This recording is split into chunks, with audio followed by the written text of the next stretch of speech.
podcast. I'm your host, Dirlisani Aziza. Today, we are going to discuss a very relevant topic, smoking in campus area.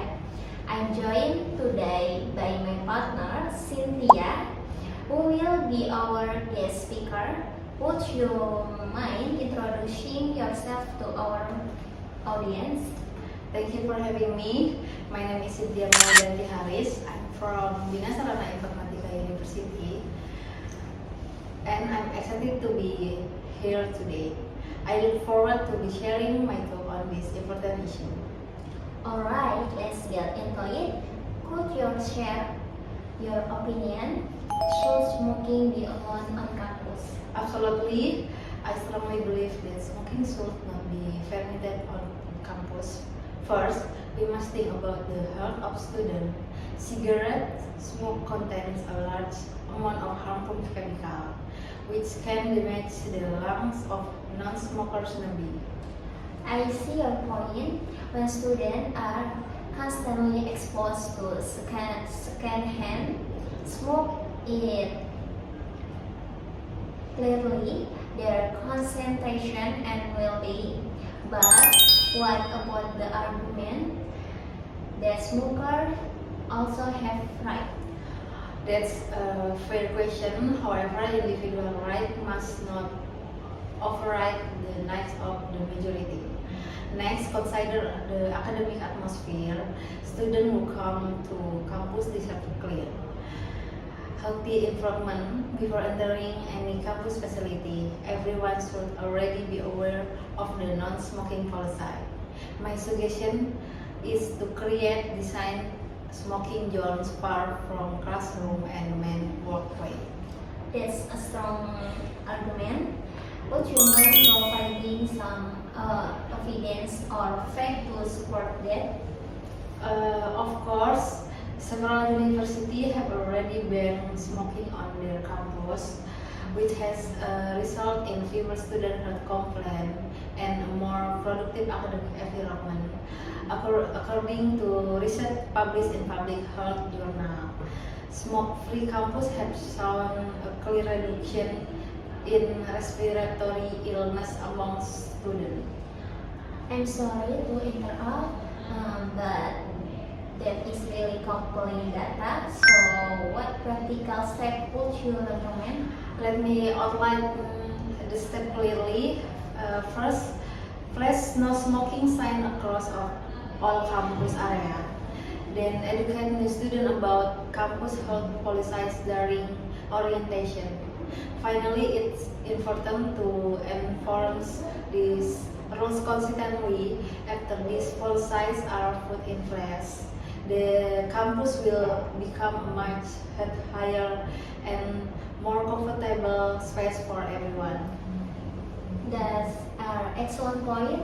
So, to wrap up, maintaining a smoke-free campus is not just about it's about respecting one another. I'd like to thank our guest speaker today, Cynthia, for this insightful discussion.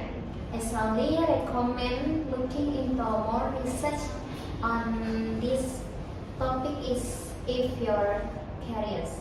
Thank you so much for having me. This has been a really meaningful conversation. I hope our listeners think about making a higher choice not just for themselves but for those around them. Okay, please follow us on YouTube and don't forget to leave and comment below. That's all for today. Thank you for watching and see you next time.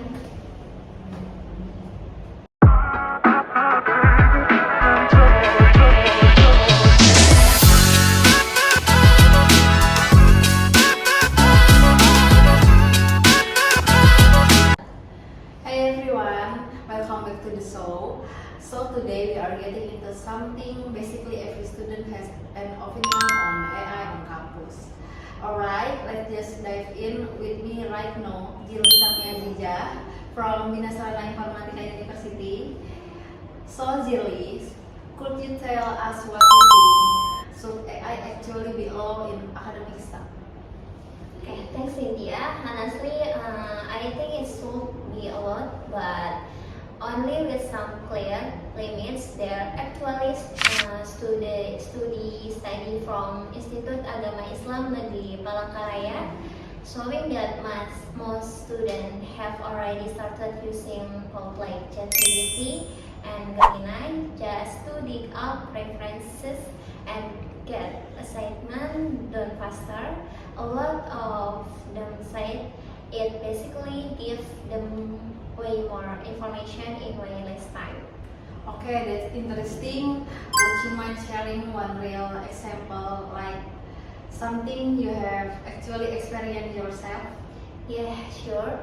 So for me, AI honestly great for finding academic sources fast, and it's also super handy to summarize long article when a deadline, basically breathing down your neck. Sounds super convenient, but nothing is perfect, right? Every piece of text has a downside. So what about the risk?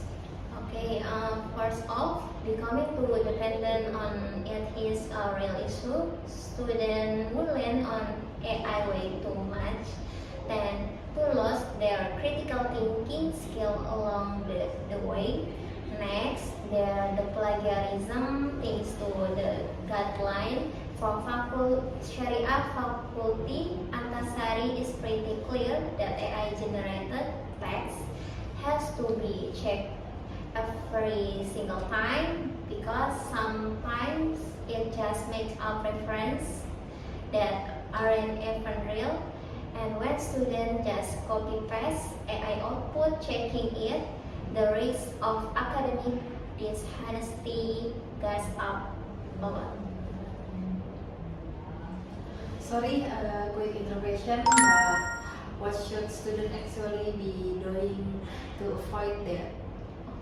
No worries. Honestly, my advice is to always double check whatever info AI give you and treat it as a backup tool, not something that replaces your own thinking.